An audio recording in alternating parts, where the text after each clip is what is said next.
मोहन भैया का हो कौनो नई नई दुल्हन आयल लाल तो ओकर सास ससुर कहने अब जा पानी धानी भर लवा कि हम लोग पियल जाए पतोही के हाथे के पानी हरदम घरे में रहबू का कहले का कहले भैया ए पक्के कुवनवा की ए पक्के कुवनवा के नीची जगतिया लचक पनिया हे लचक पनिया भारत अरे दिला जलिया लचक पनिया भारत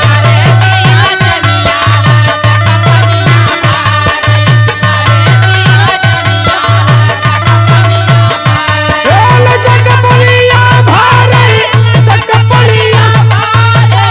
अरे दिला जलिया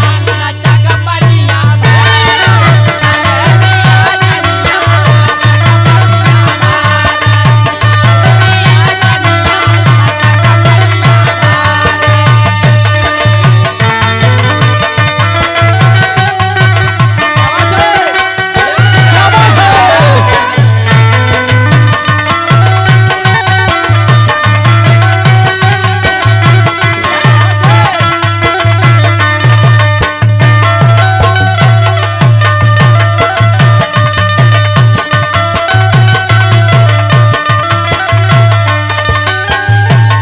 हे पनिया भरल गईली टिकवा है रही हो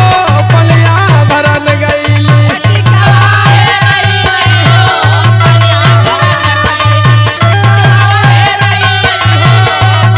हे टिकवा है रही पनिया भरल गईली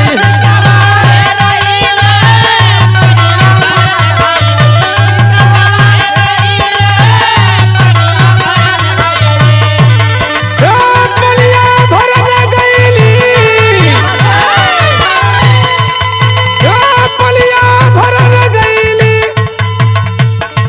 अरे टिकवा है रही रोवत घरवा हे रोवत घरवा अरे बारी धनिया रोवत घरवा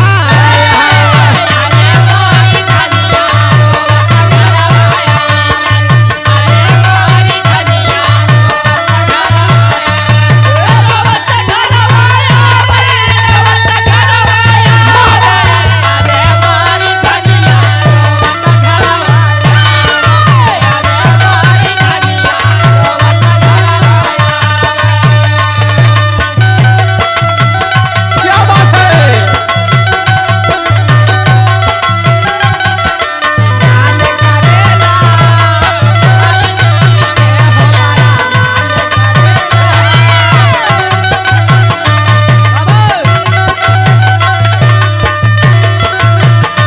ओहो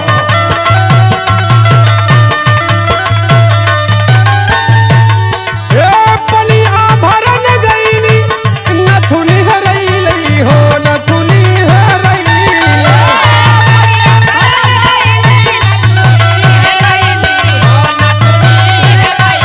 हे पनिया भरल गईली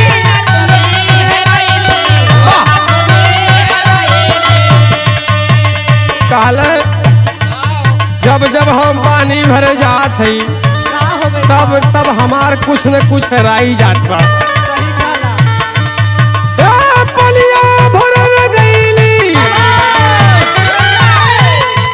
अरे नथुनी हरैली रोवत घरवा के रोवत घरवा अरे दिला जलिया रोवत घरवा